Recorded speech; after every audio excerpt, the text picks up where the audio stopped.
Хөөе. Манай Монголд нүүрс, алт, нефт байгаа нь яамай да.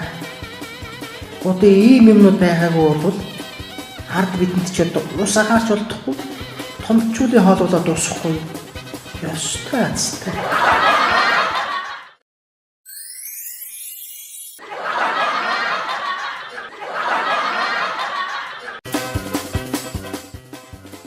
Нэг залуу нийтийн нойл сууж байтал гэнт хажуугийн нойлоос. За юу вэ? Нөгөө залуу дотор байхсан чи. За юмгүй дээ. Юу хийж байгаа? Өө, нойл суугаал. За дараа энд нэг тэнэгтэй.